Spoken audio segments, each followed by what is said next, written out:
Hello, everyone, and welcome into the Card Bar Hobby Chats, episode number 3. I want to thank everyone that's previously tuned in on the episodes that I've started. Just appreciate all the great support, as well as all the energy and excitement in checking out this new collectors collaboration series on my channel.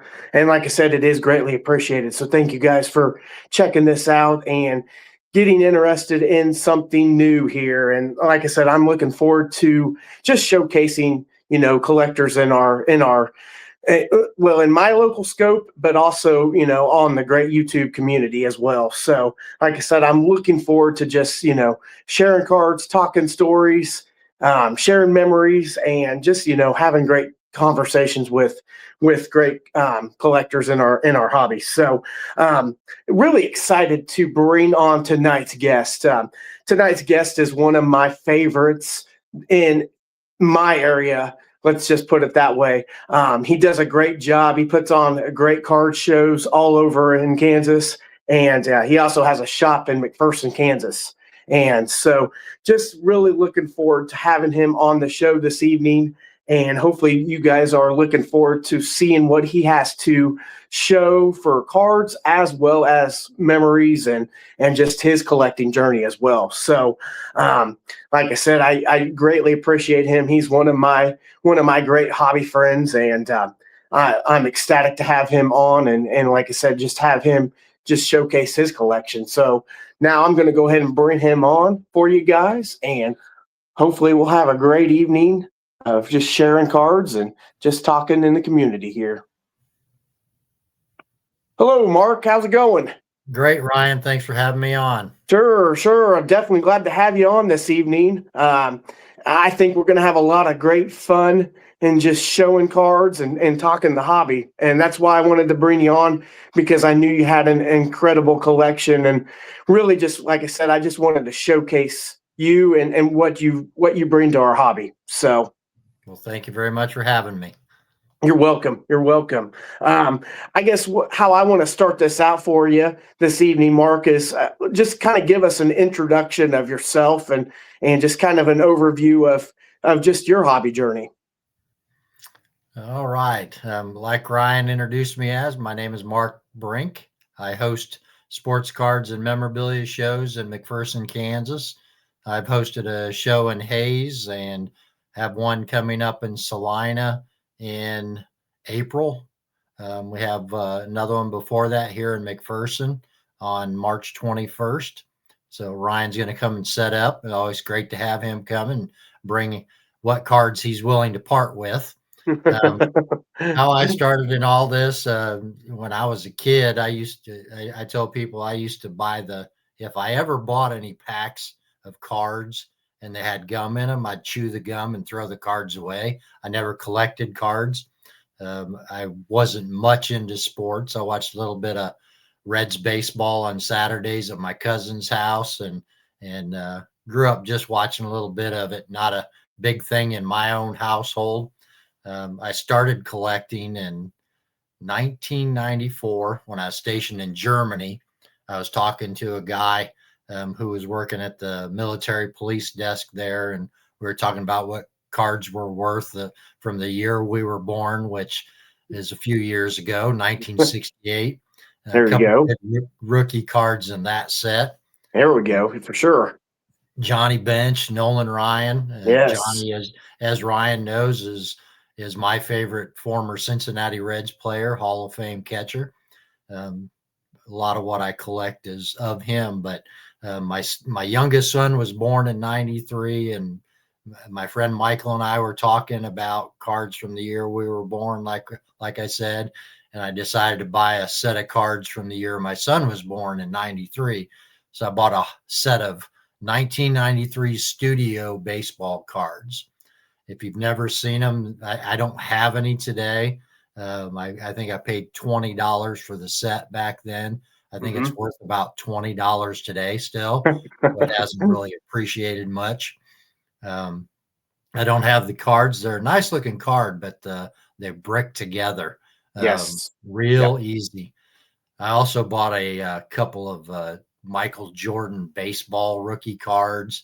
I think I got the 1994 collector upper deck collector's choice, the one where it's like shooting Yes. a basket with a Yeah, for sure. baseball. Yep. Yep. I know which one you're talking about. I think that one's still worth about $5 or $10 at most. Nowadays, it hasn't gone up, and Yeah. so after I got out of the Army, I got out about 2 years later, year and a half later. I dabbled in cards a little bit and decided I was going to collect Ken Griffey Jr. And if you've ever bought boxes of cards, I bought tons of boxes of cards, chasing the Ken Griffey Jr. cards. It was around 95, 96. So there weren't any rookies of his, but I was chasing the rookies too. Ended up with a lot of cards, and I'm like, what am I going to do with all these cards? Exactly. I finally set up at a flea market one time. Actually, a few times. I'd set up once a month and sell cards there. And I did shows in 96 and 97 down in Wichita. There was a guy that hosted them down there at the Red Coach. It was actually in Park City. All right. And then I started working full time in 97 and didn't do another show until the first one that I hosted in 2023. So Wow. quite a bit later. Yeah, for sure. For sure. For sure. Over the years, I sold my collection probably 2 or 3 times. So I think you're going to ask me a question about a card I would want to keep if I sold everything, maybe later on. Okay. Yes. Yes. Correct. Well, Yeah. that's We'll get into started that. Yes. Yes, for sure. For sure. So when you were mentioning like 95, 96, I kind of take myself to, when 95, 96, and I was about 8 years old. So, and I was collecting, as my parents, and they're still in the hobby today. They're still right there with me. But, I look back and, what I'm trying to think about what I collected when I was about 95, 96 is I was pretty strong into Jordan. I remember, my parents, we would go to card shops and shows, and I was, I was watching the Bulls like, every evening that they were on. And I remember trying to stay up a lot later, and not going to bed, and just so I could hear what Jordan was scoring and tried to stay up as late as I possibly could.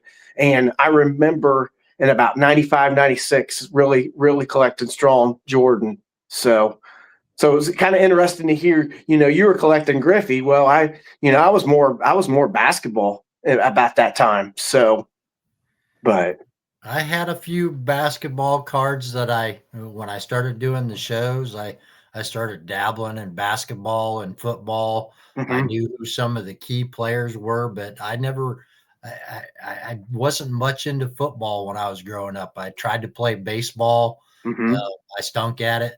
I tried to play basketball, but even today I could shoot 50 shots and never make a single one.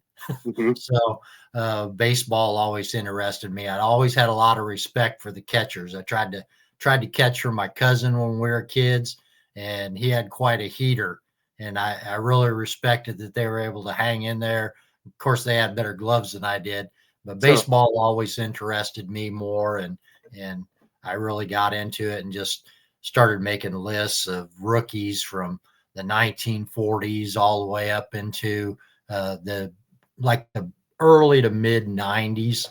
I remember one of the first cards that I pulled out of a pack in the 90s was a 95 Bowman Andrew Jones rookie card. Nice. And I bought back in the day when they had the Beckett price guide that came out every month. That I got the Beckett price guide one month, and it was one price. And I didn't really know much about the card market and about prices and what things were worth, just what I saw when I'd go to flea markets.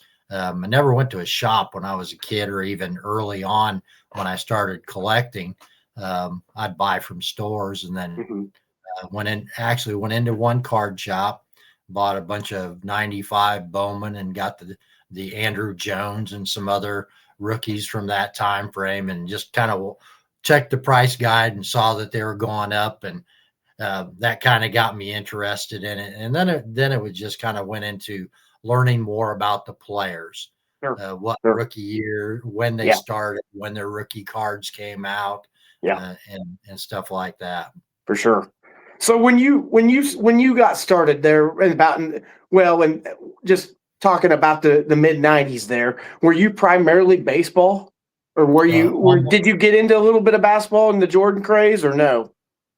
never got into the Jordan craze. Okay, I think Kevin Garnett's rookies may have come out around there, yeah, around that yeah, time frame. I remember buying some '96 products. I don't okay, like Gallery Topps Gallery, I think it was. uh-huh, It was kind of a cool looking cards, and yeah, never really got into all that. I just buy whatever was available on the shelves at the local stores, or I never really got into buying hobby boxes at shops, and mhm, so I didn't get too much into it.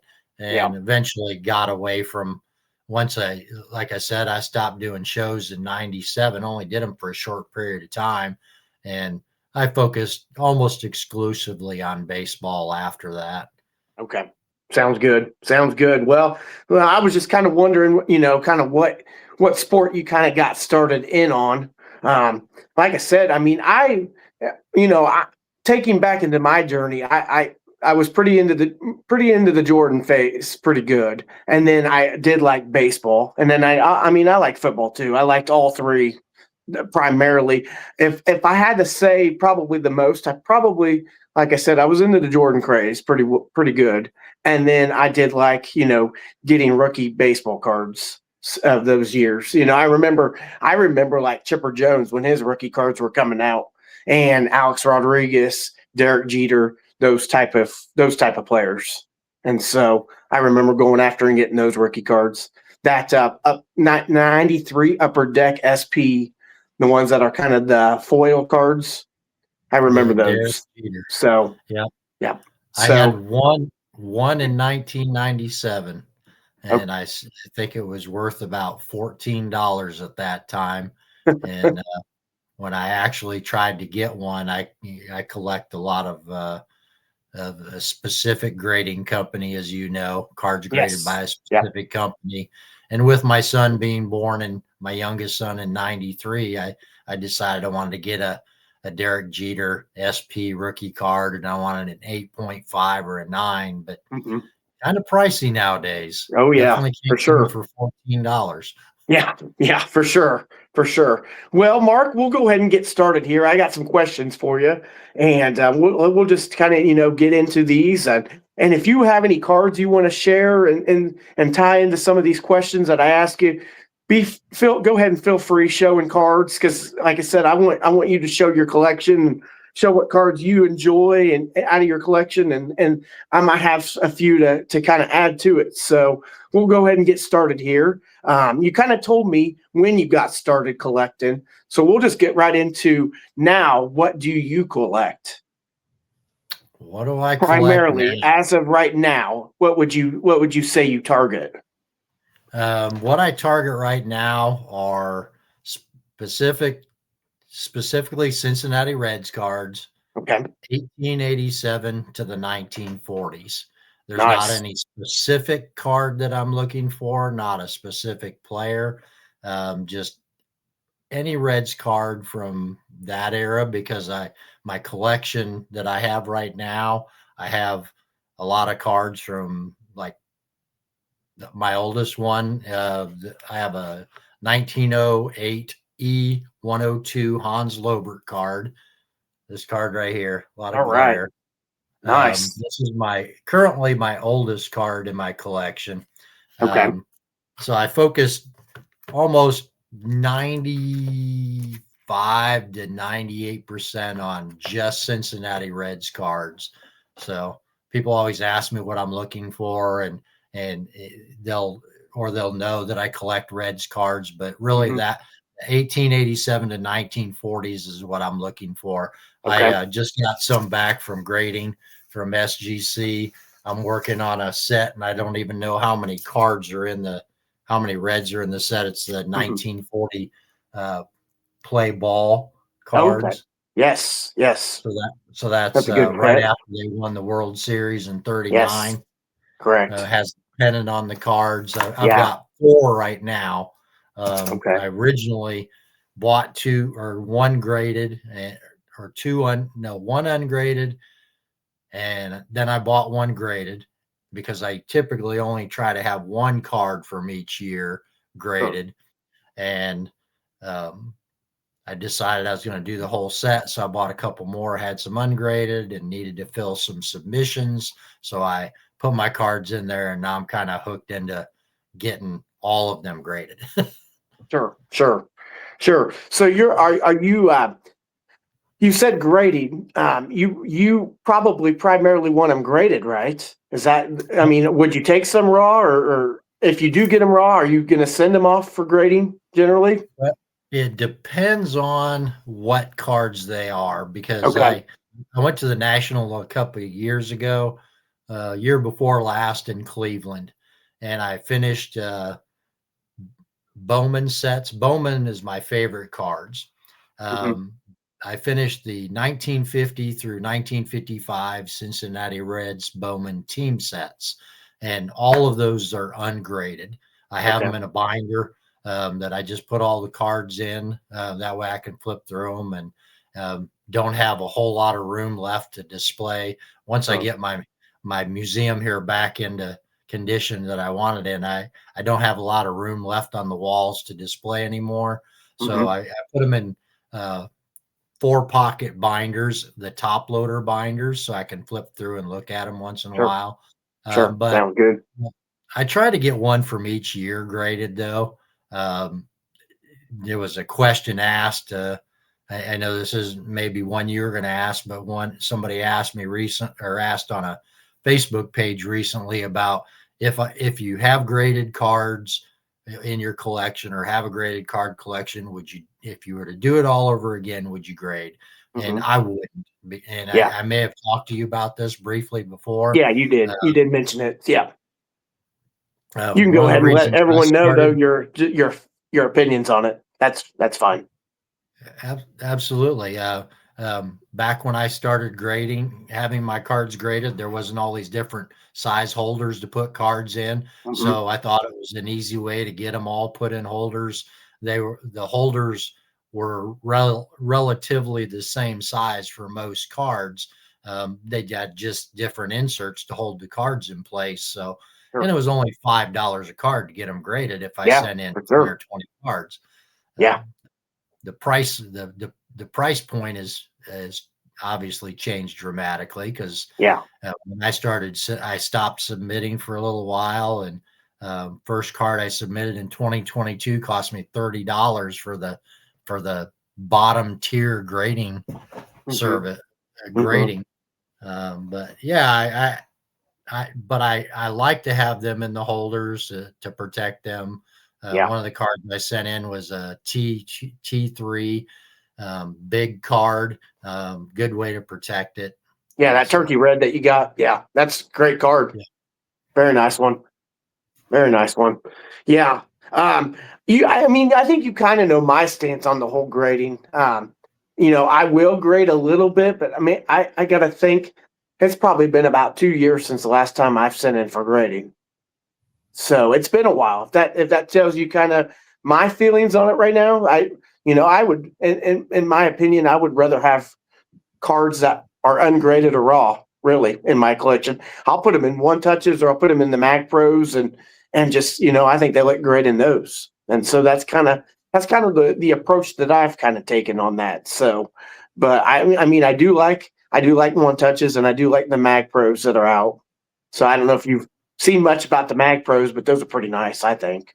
So I've seen the cards that you've shared either on your YouTube page or on Facebook. And I think those are fantastic holders. Both the Mag holders. It gives it that graded card feel, and especially when it gives you a spot where some people are getting custom logos of like they're like, if they have a page, they'll get their logo put in there, and it just kind of gives you a unique way to kind of customize, which I think is, it's always a great option if you're not wanting to spend a lot of money on grading, and like, as you mentioned grading, if the fees are going up and turnaround times are taking a lot longer, and so I think a lot of people opinions are kind of like that. Let's use Mag Pros or one touches or semi-rigids even. So, but I think a lot of it is it's a preference thing. Obviously we want to keep them protected, and we want to have them in something that we feel like it's going to protect the card, and some people like just a singular look of their collection. And so I understand, some people, they want SGC or they want PSA cards only, and just because they want that uniform look. So, but I mean, like I said, my opinion on it's kind of where I would rather have just kind of in the one touch or the Mag Pros right now. Anyway, that's the way I've kind of looked at it right now. So now that's not you never know. It might change. There might be some cards that I add later on, and this year or that I might feel like I want to get graded in that. So, but as of right now, no, I'm not really interested in doing a whole lot of that. And so we'll just go ahead and we'll get on to the next question if you're ready to go. Do you have a favorite set or card? I'm sure you got favorite set designs. I'd like to hear some designs that you like. My favorite sets are the Bowman. A lot of the ones on the wall behind me. You can see them. Yeah. We're on this you got some side. nice cases for sure. 40. Well, thank you. 48 Bowman through 1952. Just the 48 Bowman's a complete set. I just love the Bowman cards. I like the history of Bowman. It was produced for a very short time from 1948 to 1955.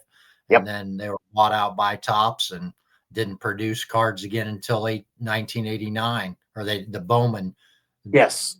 Part of Topps wasn't in existence until 1989. And so that's my favorites. I really like the pre-war cards, like the 1908 card that I showed you earlier. I've got in some of my other cases here, it's hard to show the cases, but I've got Topps 1951 all the way through 1983. From 67, it jumps from just the Topps cards to specifically Johnny Bench's rookie card in 68 all the way through his last card with Topps 1983. So, yeah, I mean, as far as sets, the Bowman is my favorite though. And that's why there's with 1948 Bowman, there's 48 cards in the whole set. While it is an expensive set to put together, I started early enough that I'm going to say the pre-COVID prices were much better, well, if you're a buyer back before COVID, and now they're higher. So I finished the set and it's all graded by SGC. Nice. It's not a high grade set. I've got a couple of 1.5s in there, all the way up to I have 1.7. It's just the set actually belongs to my youngest son. It was his graduation gift from high school, but he lets me keep it. So, but I really like the Bowman sets. Yeah. Well, I mean, I tell you, there's a lot of great Bowman sets. You've got. I like probably my favorite Bowman set's the 53. I like that set a lot. I like a lot of the images that they chose for that set. Like that Eddie Matthews card's probably one of my favorites in that set. Is just the fact that there's the pictures they just made it look like very photographer. You could tell that a photographer took those, and just that design, I guess. It's kind of unlike any other, in my opinion. It's like unlike any other design, I think, because there's no font on the card. It's just a straight photo, an image of that player. So, 50. Which 53 did you say? The 53 Bowman, and I like the color. I don't have any of the black and whites, but I like the 53 Bowman color. That's probably my top for the Bowmans. Well, one of my favorite Bowman cards is of the Cincinnati Reds player is of Hobby Landgraf.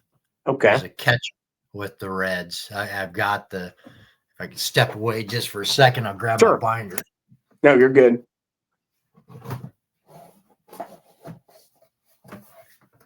Got to find the right one. I got a couple binders. No, you're fine. You're fine. That's all good. We're going to share some cards. And like I said, I got some cards I'll share with you as well. And, we'll have just, it's kind of nice to see what you like. And too many of them. I can't find out which one. I hear you. But that's a good problem to have, right? I think. Here's the type of binder that I put my PC cards in. Yes. I haven't been able to find these recently. They got a hard cover on them. Yeah, those are nice. The 4-pocket. Yes. Great. And this has 1950 through 1955 in it. Awesome. Let's see. I think it wouldn't be that hard to find. Actually, it wasn't the 53 black and white. I like the Andy Seminick from that set. Do you have many of the black and whites? I have all of the Cincinnati Reds. You have all the Reds? Okay. Andy Seminick. Okay, nice. He was a catcher with the Reds. Yes. And then the Hobby Landgraf that I was thinking of is actually from the 54. Okay. 54 is a nice set too. Yeah. Let's see. Not very well organized for you giving me a couple days to get ready. Here's the Hobby Landgraf. Oh yeah, that's great looking. Nice card. Yes. Of course, like I said before, I'm kind of partial to the catchers and their catching gear. Yeah. I love catcher cards too, for sure. Yep, definitely. Those are great, especially when you got the mask and you get them in some of the gear that they're tossing. If they're tossing the mask and all this and that, so I like catcher cards a lot. And yeah, definitely. So, what's your favorite card? I know that's probably a tough question to answer, but I would assume it's a Reds card. Of course. My favorite card is actually part of a group of cards that I put together. Okay. It's a Johnny Bench card that my wife and daughters gave me for Father's Day. Nice. I don't know how well you can see it. Yeah, I can see it. Cool. 68 NL Roy Rookie of the Year autograph. And awesome. It's serial numbered 6 of 9. Very nice. That's probably my favorite card, and then a close second is 68 Topps rookie. Yeah, for sure. I put that card, and I put together the entire Cincinnati Reds Big Red Machine, including their skipper, Sparky Anderson. These what do they call that? The horizontal booklet holders. Yes. Those kind of those double booklet holders. Yeah, those are nice. Yeah, they came. Cool. I bought the top loaders or the penny sleeves that you can put 2 cards in, and then you just put them in those dual top loaders. So I've got the whole Big Red Machine in there. Nice, very nice. Yeah, it's a great looking card there. I could see that being your favorite because I know how much of a Johnny Bench fan you are and collector, and so. Yeah, I definitely can see that being your favorite for sure. So that's a good one. That's definitely a good one to pick for sure. So, all right, we'll go on to the next one. What is your ultimate Grail card? If money wasn't an option, what is your ultimate Grail card that you would love to have in your collection?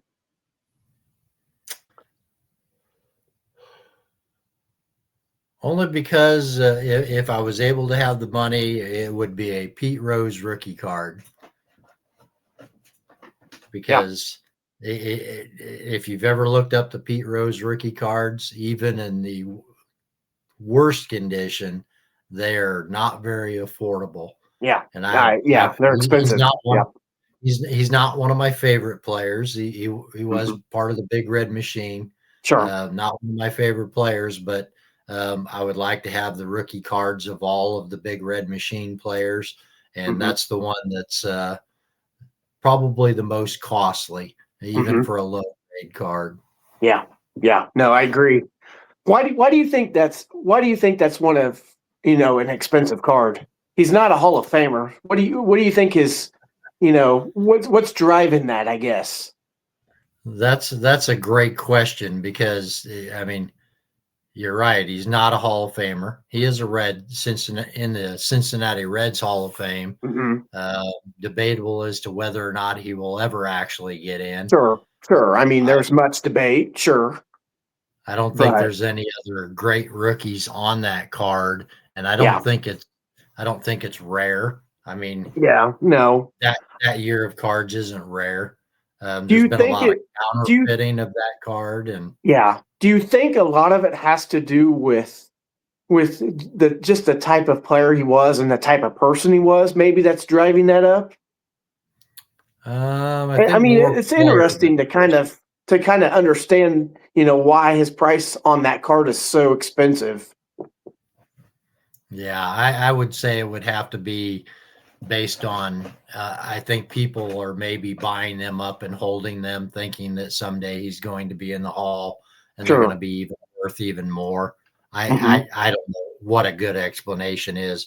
Yeah, I I would don't say either. based on the type of player, but definitely not the type of person. Well, yeah, no, I would agree fully on that, for sure, for sure.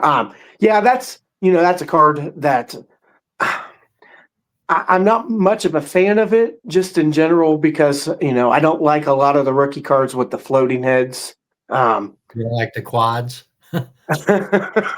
rookies yeah, and the ones with the floating heads. Yeah. yeah, I'm not a big fan of rookie cards with the floating heads. Now, they're if it's like they make those leaders cards. I don't have as much of a problem with the leaders cards with the floating heads, but when it's a rookie card, yeah, I don't not much of a fan of their actual rookie cards. So, I mean, really, my favorite Rose card, if we were talking, would be a second year card. I like the 64.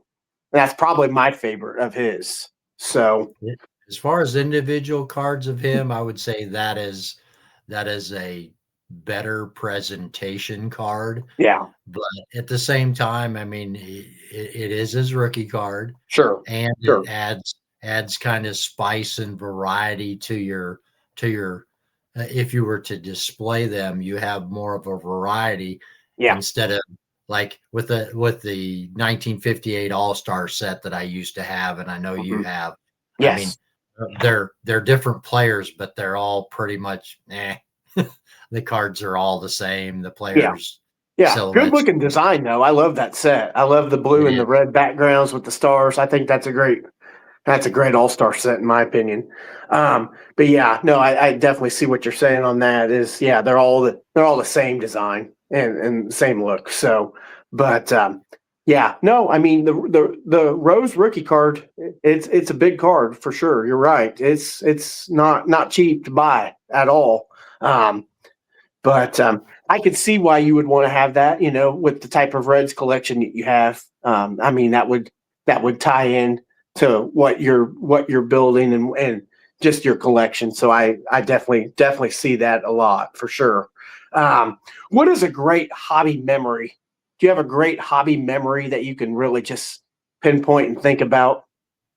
A hobby memory. Yeah, I just would I mean, say, it could be from when you first start to like, yesterday. Just a great hobby memory that you have or that you've had in your lifetime. well, there's probably a few I could think of, but one that really stands out for me is, like I mentioned earlier, that I back in 1994, I was stationed in Germany and um, talking to this guy Mike, and he sold me my first cards when I started collecting, and I didn't collect for a long time after that, but I left Germany in 1994, and then so 2-3 years ago. Okay. So 2024, I think it Okay. was. I was in Cincinnati, Ohio. Went to go get Cesar Geronimo's autograph that I Nice. needed to finish my Cincinnati Reds memorabilia and auto collection. And I decided I was going to get Pete Rose's auto while I was there, Mm-hmm. and George Foster's too. And my wife and I were there at the show together, and we'd been there for quite a while, standing in line, waiting to get the autographs. And as we were walking to leave, made our last round, and we're walking by the row of people waiting for Pete Rose's autographs, I looked over and I saw somebody that I thought I recognized, and I walked up and I said, "Is your last name McCormick?" That was the name of the guy I was stationed with in Germany, Mike Uh-huh. McCormick. And he said, "Who's asking?" So I told him my name, and he said, "How the hell did you recognize me? I'm old and fat." Well, that was the guy that got me started in collecting in 1994. Ran Wow. into him in Cincinnati. He lives in Pittsburgh. He has a couple of houses in Cincinnati from his in-laws, and he invited me. Um, let's see, would have had to been 2023. I ran into him because 2024 he invited me to come out to Pittsburgh and go to the National with him in Cleveland. So I Nice. flew out there and we drove. It was only about an hour and a half to 2 hours from Pittsburgh to Cleveland. Went and Mm-hmm. hung out at the National for a week. So I mean, Cool. that's just one of those memories that'll always be with me, and just a God moment for bringing us back together. Yeah, Um, for sure. far That's what, far from having seen each other in a long time, and yeah. just the location. Yeah, that's something right there that you mentioned that. That's just, it's kind of like it was meant to be that moment happened, you know. Absolutely. That's quite the story there. Quite the story, Mark. Really appreciate you sharing that. But no, that's that whenever you can meet people that you've had, that have been part of the hobby journey with you, and then later on down the road, they come back in your life. Man, I can't imagine what that felt for you. So even for Absolutely. him. So It's nice. I ran into a guy that I used to do shows back in 96, 97, the same time I did. I ran mhm, into him at a show last year down in Mays. I hadn't seen him in years. And yeah, you run into people that you met in the hobby, and you yeah, get to talk about old times and talk about where you're at and what you're collecting now. And it's yeah. always a lot of fun. Yeah. I know you've heard me say it, but this hobby, cards are great and cards are what bring us together in it. But really it's the people that, it's what the connections that we make, the people that we you know, start to meet and develop, the friendships, all of that, I'm grateful that I ran across you, because you've been an incredible friend and for me and just our enjoyment, and I was thinking about that. I was going back and I was thinking it was either 2021 or 2022. I couldn't remember when I met you, but I think the first time is when might have come to when you were here in Minneapolis. I don't know if it was 21 or 22, but it was one of those years. So Would um, have had to been 23 or 24. 23 or 20. Okay, might have been 23 then. Yeah. Um, because yeah, no, I mean, and you think about that, if it was 23, that's not all that long ago, but man, I feel like I know you a lot longer than just 3 years, um, Absolutely. you I've know, appreciated our talks. We don't get to talk enough at the shows, so sure, and that's fine because I understand what you've got going, and you're busy with trying to get everyone situated with getting into the show and making sure that they've got what they need and everyone appreciates you. That's for sure. When we're there setting up and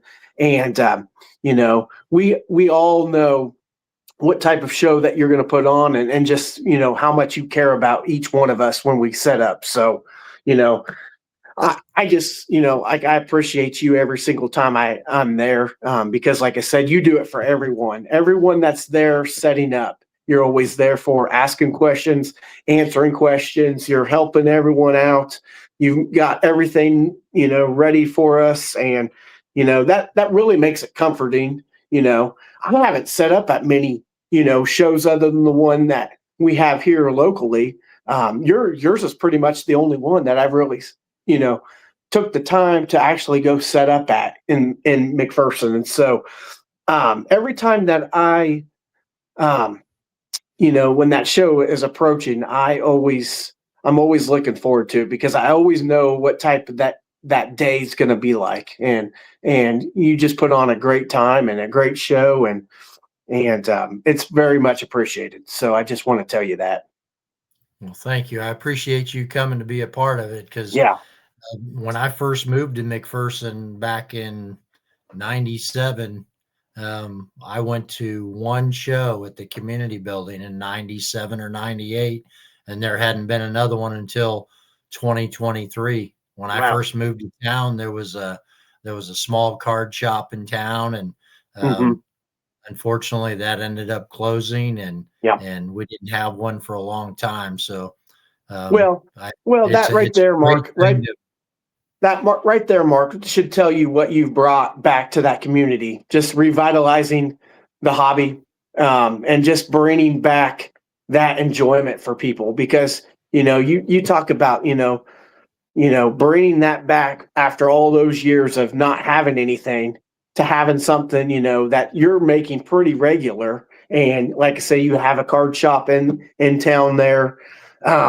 You are definitely providing a lot of great moments, memories, and just the hobby. Just you're preserving it in that town, and you're bringing other people. Other people are wanting to set up at your shows because of how you put them on.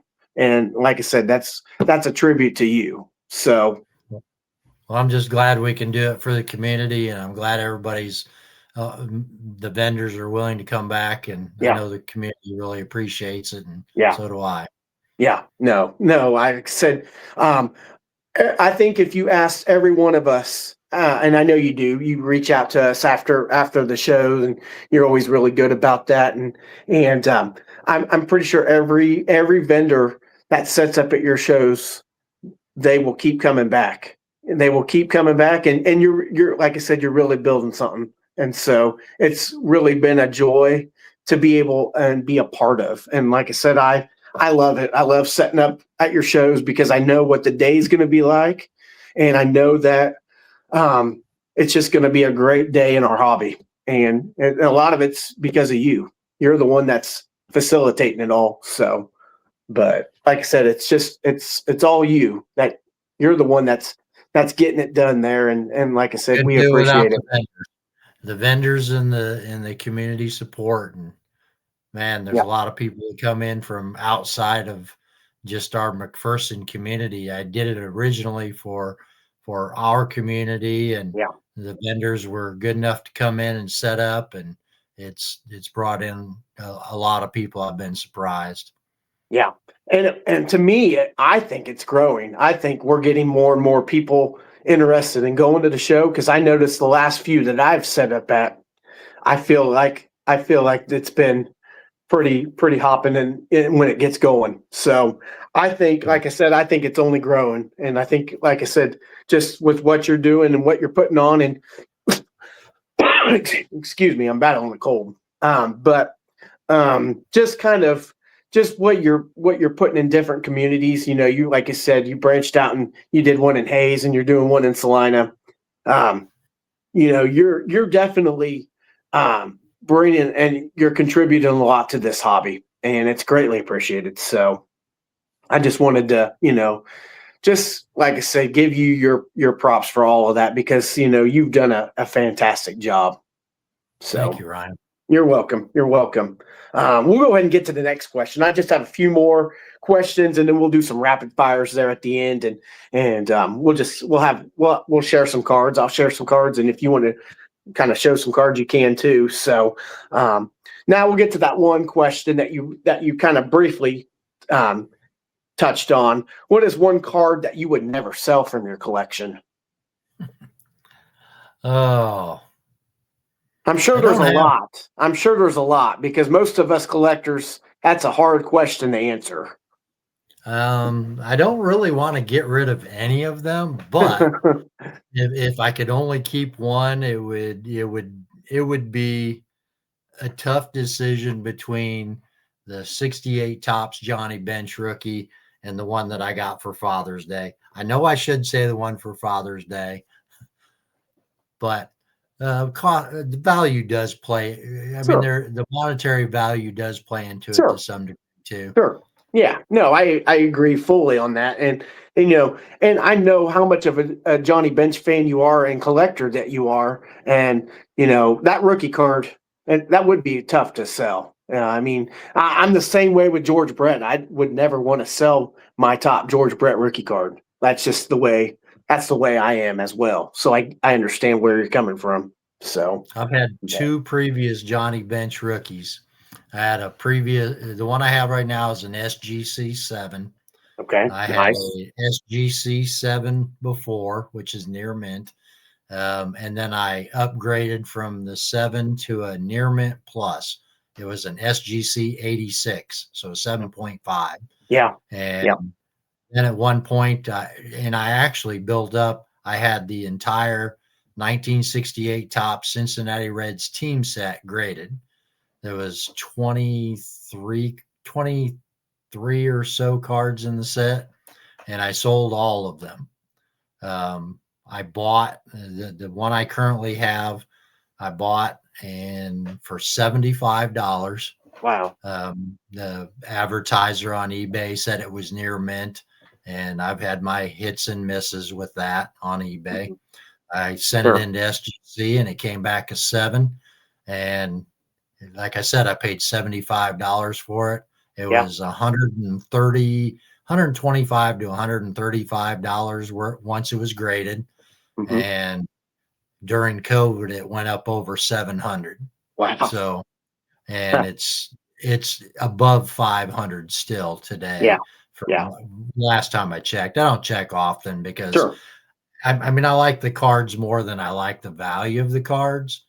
It just so happened that back when I was putting those collections together, 7s were affordable.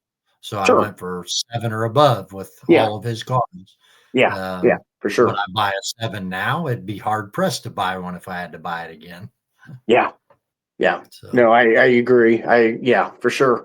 That's a card that I still need to get. So that's a card that I'm hoping that I'll add eventually. So, but yes, for sure. We'll get down to you kind of briefly touched on this as well, kind of your hobby projects, but I kind of want to know just a definite. I know it's going to be Reds related. I want to kind of hear what your main target for your project in your Reds collection. What card or what set are you really wanting to go after within this next year or two? Do you have a certain card or that you're really targeting, or is it just kind of filling in holes and being content with that? there are a few that I would like to have. The Ramley T204. As you know, you've got one of my cards. I do. I'll show it It's right not now. mine, but you got it. The I'll Carger, show right? it. It's an Ed Carger And, for you for your Reds. yeah. So I've got a 3 on my watch list. okay. Little bit not too affordable. That's one that I have never had in my collection. Okay. I'm missing the triple folder, and for the life of me, I'm not going to be able to remember the designation right now. It's the Mecca triple folder. Yep. I had one and it was a 3, and I don't have one. So that would be one I would be looking for. Okay. And there was one other one. I always liked I have a T206 that I picked up at the National a couple of years ago. I had a complete Cincinnati Reds team set, the T206, all graded, sold it. And then at the National, I picked one up. Okay. And my goal is to stick with one from most of the sets. That way I can get as many different cards, different sets represented as Sure. possible. Sure. At one time, I had a 1887 Buckner gold coin that I bought off eBay. It Nice. was the one I bought was not the one I received. Oh, okay. Yeah, I bid on a Cincinnati, or it might not even have been a Cincinnati Reds card because I'm not sure if one exists. Okay. But when I got it, there was about a quarter to a half an inch of the corner missing. Really? And Wow. the seller said you got the card that was in the photo. Well, it wasn't the card that was in it. It was one of the two. Either the card that was I didn't get the card that was in the photo. I got the one that was in the description. The card in the Oh, photo was a different card. And okay. I bid on I did like most people do when they're reading Facebook posts. They look at the pictures and don't read the words. That's Hmm. what I did. So I didn't keep it long. I sold it at a loss. Sometimes you got to do that if you end up with something that you don't like or you want to Sure. get something else. It Sure. happens. Yeah. But yeah, anything. I mean, T204 would be nice. Yeah. I think it's the T202 is the triple folder. Yeah. Yeah. Yeah. For sure. Do you have any of the what is it like where it's the two? It's got one where you fold it down the middle. I'm trying to think of that set. Do you know what That I'm is talking the about? Is there any reds in that set? That's the It kind of T201. I have one, but yes. it's packed away. Okay. Uh, All right. I didn't know if there were any reds in that set. I hadn't really. That's a card that I don't have. I don't have a card from that set, so I don't know as much about that one. But yeah, there's there's there's two different reds in that set. oh, One's okay, Larry McLean, and it's like a long distance shot. It's not a real great card. And then there's okay, another one. Well, that one might be the McLean, the okay, one that's closer up. But okay, I originally had the one that I have now. Originally had it in a 7.5. okay. Wow. I bought it off of eBay for $30, and Hmm. the guy advertising it had it in his hand like this, Oh yeah. bent. It was bent a little, Oh so I bought really? it for 30. Sent it into SGC, came back a 7.5, and I sold it for $330. Nice. Wow. Very I don't need nice. a 7.5. No, Not not at from all. that old, Especially if you can make a not that profit old, like that on it. Yeah. not Yeah. from that old card. For sure. Well, I've got another Reds card that I don't know if you have a card from this set. It's the 1923 W572. It's a strip card, and this one's of Jake Daubert. No, I don't have that one. Yeah, I didn't know if you had any strip cards. I have So strip one. cards, like we're talking like early 20s on those. Do you have very many 20s Reds I have. cards or? Oh, you're asking me. See, I I'm didn't dig asking all some. those out. Yeah, I'm asking to see if you've got some there in the middles there, like at like 18, 19, 20, 21, 22, 23, those kind of years. What you I have for your do. Reds collection. I do, but I guess I didn't give you a heads up enough on that, right? I don't know that I know where those are at. Well, I've got all my my T cards separated out into one box, and then all my all those type of cards in another box somewhere. all right. I didn't know if you had many of the strip cards. I only have one, and that's Okay. the only card that I have that's authentic. Okay. All right. I think it doesn't say it's trimmed, doesn't say color added or anything. I think the person just sent it in and asked for it to be slabbed as authentic. Sure. Yeah, and I've just seen have some it that are in graded, something. Yeah. seen some Yeah. graded ones with actual grades, but I've got one. It doesn't matter.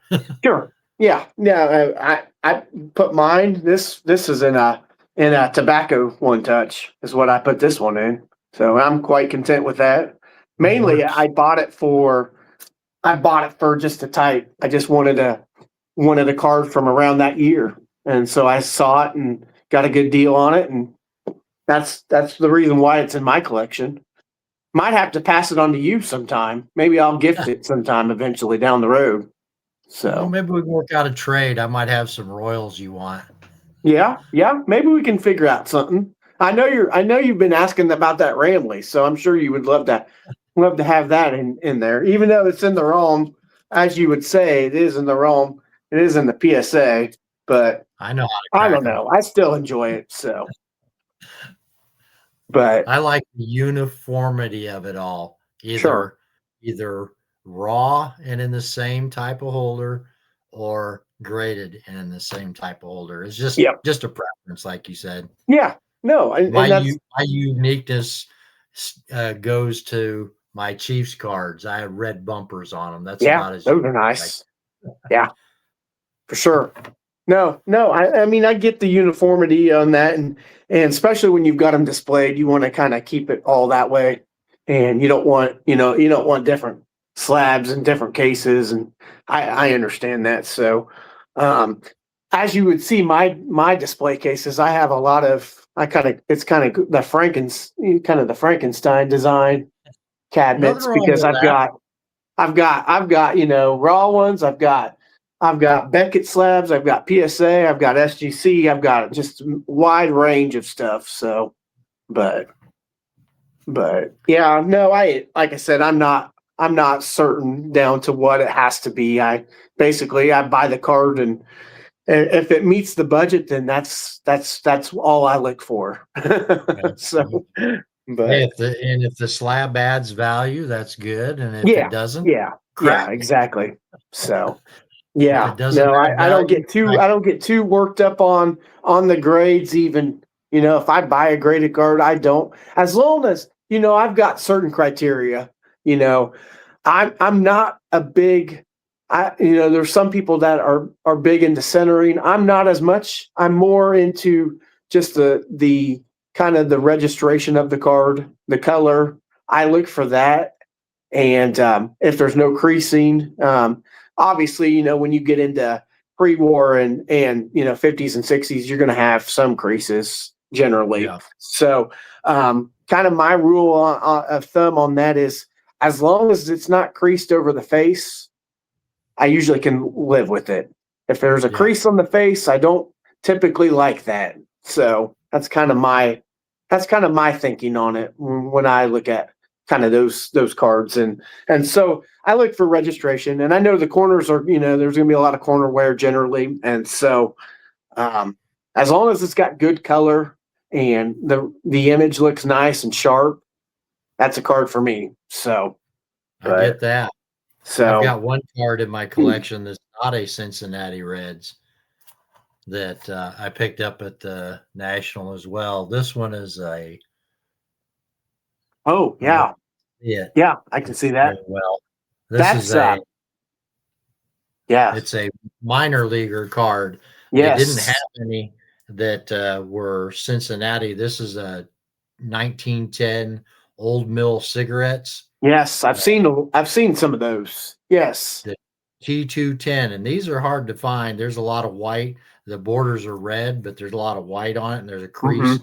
right through the center. But it's a player from Charleston, Charleston team. I don't even know what the Okay. team was called.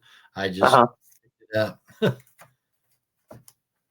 Yeah, I've and seen those before. I've seen those. Those are pretty nice. So for and it's sure. a one. Yeah. Yeah. I mean, I'm perfectly fine with ones. I'm fine with authentics and ones Yep. pre-war. So I mean, as really, I mean, if it's an authentic, it doesn't bother me even in pre-war. So just because, I just want it. At least I want it in some type of protection generally. And if not, Absolutely. if I do find ungraded pre-war, I usually try to get it put in something because I don't like leaving cards just loose. And so I usually will find something to get it put in and protected. So, but all right, let's get down to that last question that I have for you this evening. We're getting close to an hour, so we'll wrap it up here in a little bit. But what is your favorite thing about the hobby? Now, I mean, there's a lot of great things in our hobby, as you know, you deal with it because, like I say, you run a card shop, and so you see things that you like. You probably see things that you don't like in the hobby. Let's make it positive, though. What is one thing or your favorite thing that you like about our hobby? My favorite thing is sharing the hobby with younger people that are just getting into it. They get excited about the cards from the players they like or teams, and financial part aside, Yeah, they get the younger kids, they get a player that they like or someone yeah, from a team that they like, and it makes them excited. yep, I like being able to talk to people and just kids and even new collectors, because I get a lot of new collectors, people that say I just started collecting when they walk in the shop, mm-hmm. and there's different viewpoints on buying cards as an investment or buying Sure, cards and because you like to collect. yes, You can do both, or you can be on one side or the other. I've had people tell me they get cards just to sell yeah, them, and I said, "What do you collect?" "I don't collect anything. I sell it all." yeah, To me, that's not fun. I enjoy the collecting part of it. I enjoy uh, talking to people about um, basically my journey in collecting, not necessarily how I started, but the pitfalls along the way to try to guide somebody to keep them from falling in those pitfalls. yeah. And No, I you agree. know, Yeah, it's about if you're a collector, it's about collecting what you like. It doesn't matter what anybody else says. You exactly. don't have to have you don't have to have all-star cards. You don't have to have the highest graded cards. No, Uh, Kind of getting on my soapbox here, but I mean, it's whatever you like to collect yeah. it. Yeah, Um, no, I fully agree with that, and that's what it's about. That's what it should be about. And I don't know if that's I don't know in this modern era of collecting and the hobby itself. I don't know if if corporate the corporate side of it's pushing it down a different road. But like I remember when I was collecting, and it's very far from when I was collecting when I started to where it is now. And I'm sure you can see that too. I mean, it's like opposite ends of the spectrum, in my opinion, on the how the hobby is approached now. I feel like the hobby is approached as a gambling aspect, and I feel like it's more about financial. Um, like we're going to do the most that we can to have the most money and sell for the biggest dollar. That's how I feel it is now. I don't I When don't think I disagree in that I don't think the hobby is that way. I think the business is that way. the business I side, think and that could be too. Yeah, I mean, I yeah, think there's that could be right. Maybe I didn't frame it right. Maybe I should have said, yeah, on the corporate side of it, it seems like it's become that way. Um, I mean, I don't feel like for collectors, I feel like I don't feel like there's a lot of people building sets like used to be. I feel like a lot of people are chasing stuff and chasing the big money items is what I feel like is going on. So that's I agree that happens a lot. And my advice to people is to buy the cards that you want. yes, And if somebody's wanting to hit that big card, that's not what they want to hear, because they're sure, going to open boxes. You can't hit a big card by paying the money for that card. You sure. hit the big card for taking the chance on a Taking the box. chance. Yeah, yeah, I and mean, I think we no, all like to open boxes now and again, but I yeah, we think do.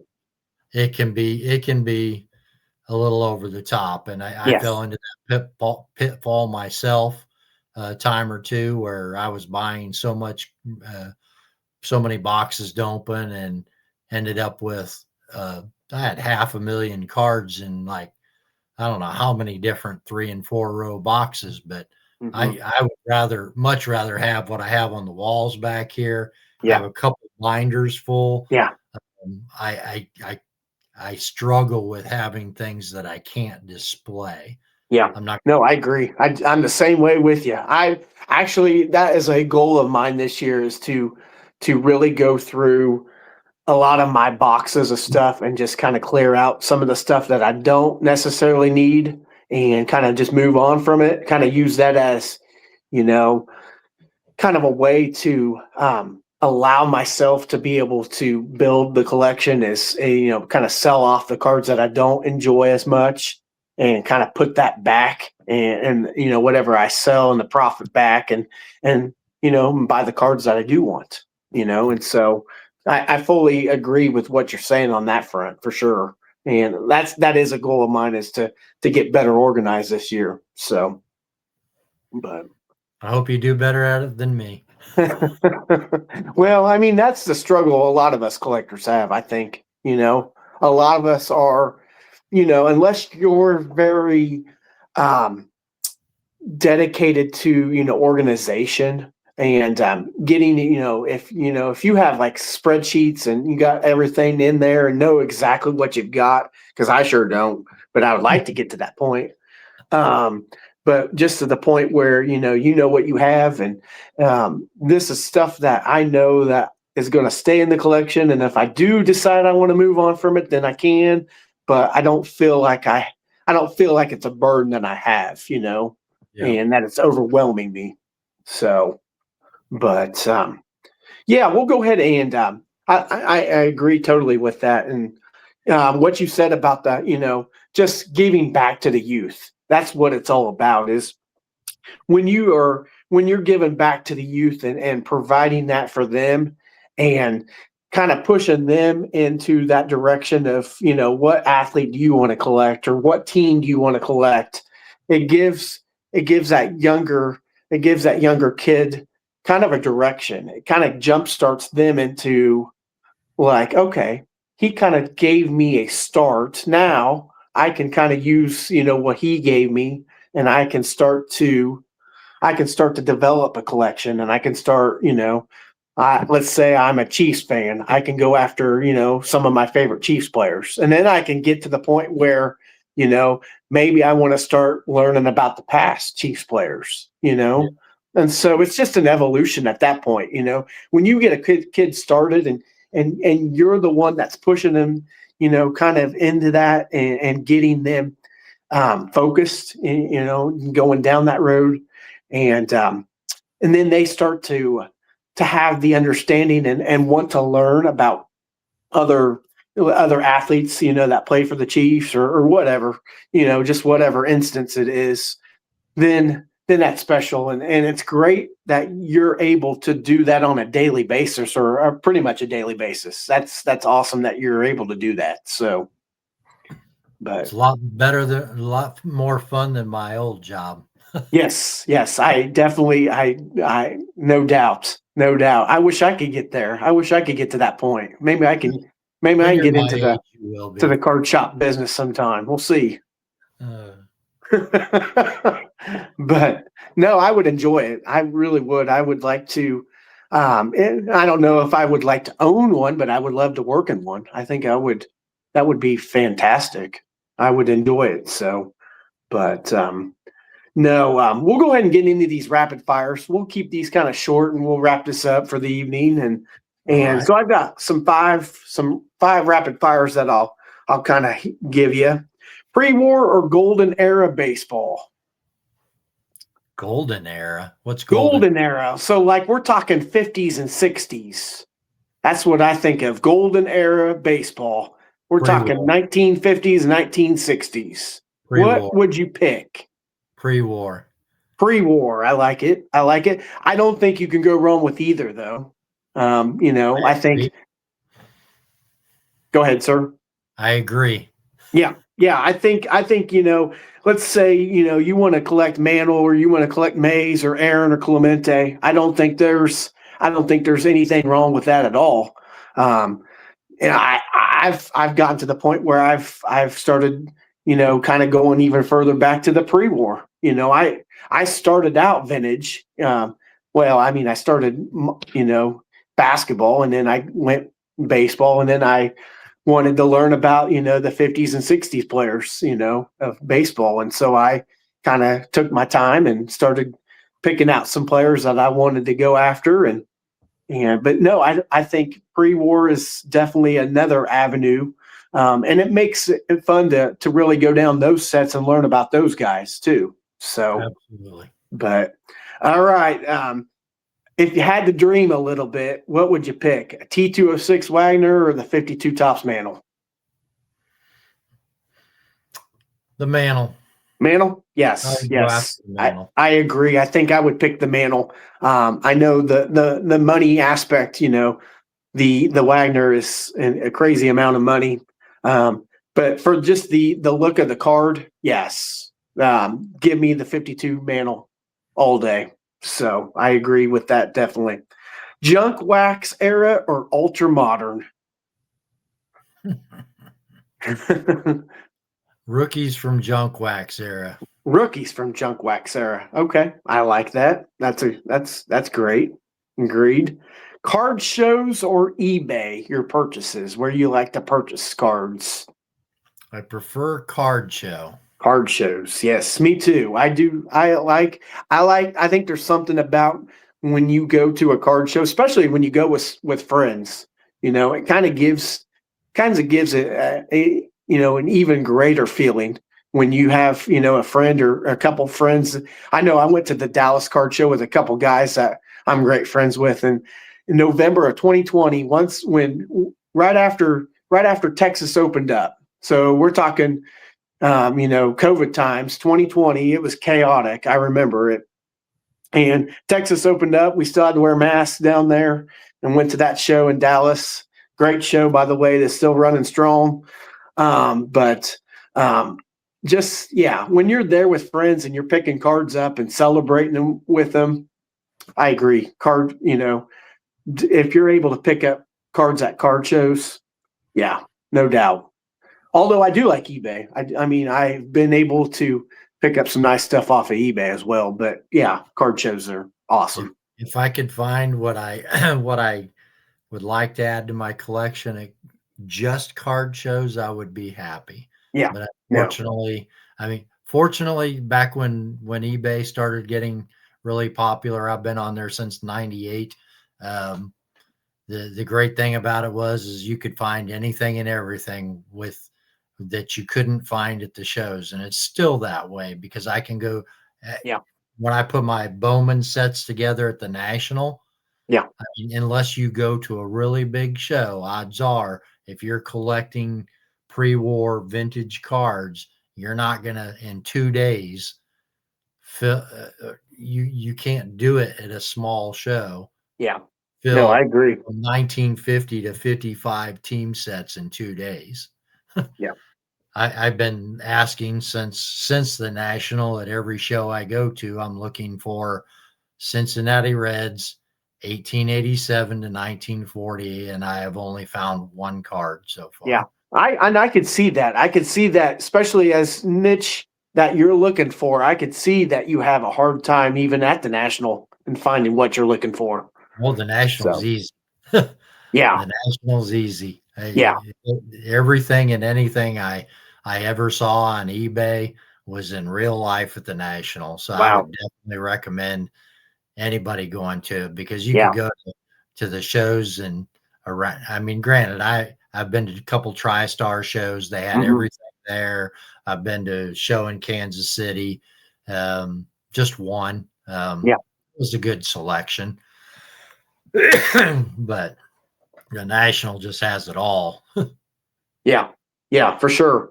That's something that I need to make that venture, and hopefully I'll make it soon. I don't know. I mean, my life. My life is pretty chaotic with our children and that. So trying to manage, 3 littles and trying to navigate all that right now. It's not the easiest. We'll just put it that way. When you're wanting to talk about going to Chicago for the national or even a big time show. I would like to get to the Strongsville show, and now they moved it to Independence, which is supposed to be another great vintage show up there. And there was a lot of YouTubers that are going to be going to Strongsville. Well, now it's Independence, but yeah, it's just right now I'm in a tough time for me to make it to a lot of those big shows, but I would love to get to the national, and someday it's going to happen. It'll happen soon. So yeah, it'll happen, and I'm looking forward to it. And so, well, Mark, I know I kept you on here a little longer than I probably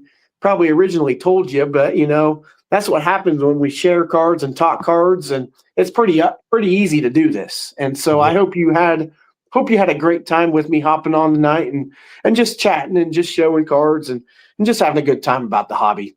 So absolutely, I appreciate you having me on, Ryan. I look forward to seeing you Mark, at the show in March, if not before. Yes, for sure. And like I said, I mentioned it earlier, but I am planning on bringing you back to let you know. I would love to have you in a part 2 later on down the road, as I run this series a little longer on my channel, get some other collectors on here. But I would like to bring you back just to ask you more about just the card shop in general, and just you don't have to go into full great big detail about it, but I would like to hear your just what you have to say about owning a card shop, and the things you like about it, the things you might not like about it, and just that aspect as well. Because like I said, I'm just trying to showcase a wide range of collectors, but also if I can get someone on here that owns a shop, I would love to hear it. So and so I would love to ask you and bring you back for a part 2 if you're wanting to. So sounds like a good plan. I appreciate you. Awesome. Sounds good, Mark. Well, I sure appreciate you taking the time this evening, like I said, to sit down and just, like I say, just chat. And it was a great time. Every time I talk to you, Mark, it's always fun. And like I said, I feel like I could talk to you all day. I really do. And I feel like I know you a lot longer than I do. And I feel like, we just have a great understanding and a great light-mindedness that, it's easy for us to just talk. And, so we went an hour and 17 minutes and didn't feel like it to me. So not me either. But so, all right, guys. Well, I wanted to go ahead and thank everyone for checking this out. The Card Bar Hobby Chats episode number 3. We'll go ahead and end it for this evening, and I look forward to you guys checking it out on Ryan's Bullpen Sports Cards. If you want to go ahead and check Mark out, you can check Mark out on Facebook at 66 Lyons Creations. He's also on Instagram. So he posts a lot of stuff about his card shop, and definitely, like I said, I recommend you checking him out. And if you ever make it to McPherson, Kansas, I know it's not easy, or not, a lot of you guys are not in the Kansas area. And if you ever make it out this way, go ahead and stop into a shop in McPherson, Kansas. It's a great little shop, and he will make the time, and you will sure enjoy it. I can promise you that. So, all right, Mark, you got anything to end this? Nope. Just want to thank you again for having me on, and appreciate you putting it out for people to stop by. And if you're in town and I'm not open, my number's on Google and on my Facebook page. If you made a long trip, if I'm available, I'll come up there and open the shop for you. Awesome. Sounds great, Mark. I sure appreciate it. And what a great time we had. So we'll go ahead and sign off for the night. I want to thank everyone, and hopefully you guys have a great evening. We'll talk to you guys later. Good night. Good night. We'll see you, Mark. See ya.